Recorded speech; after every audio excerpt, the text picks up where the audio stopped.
all this week we're going to talk about being judgmental. Now, right off the bat, you might say, well, I don't judge others.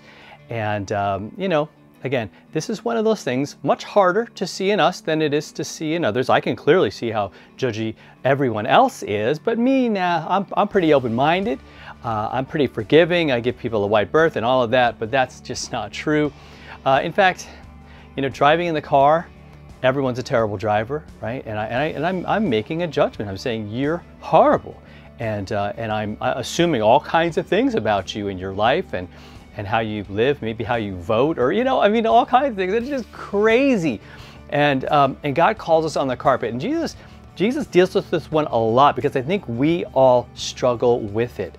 Now, want to say on the outset that there is something that we need to do in terms of discernment. There's a sense where I'm called to judge whether something is right or wrong, like for my life, and maybe for the life of my kids or people I care about. There are things that are right and there are things that are wrong. And there are things that we call sin and that are sinful. And I need to judge and decide for me, like, okay, that's wrong. And I really think that's wrong. And if anyone asks me what I think about that, that's what I'll tell them. Now, what we're talking about when Jesus says to judge not, and let's look at the passage. It's Luke 6:37. He says, judge not and you will not be judged. Condemn not and you will not be condemned. Forgive and you will be forgiven. Now, Jesus in this whole section is talking about, I mean, right before this, loving your enemies, right? And praying for the people who abuse you. And so he's kind of talking about what's your response when somebody comes at you, when somebody lets you down, when somebody does something bad that you see, right? You're on Facebook and you see that post, or you're going down in the comments and you see something and you're like, oh man, it's on, and you judge and you get in there and you make comments that are not helpful, that cause more problems. And so Jesus is saying, look, what an amazing thing to do, being that we're saved by God's grace, especially because we're loved by God and Jesus died for us and we believe that. Man, I trust in that.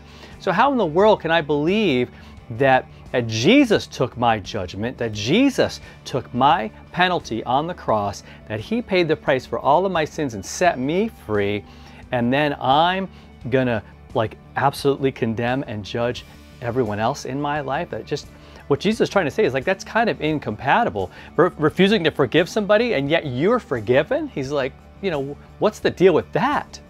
There's just an incompatibility, and he wants us to see that really clearly today. So I want us to take some time during this season we call Lent.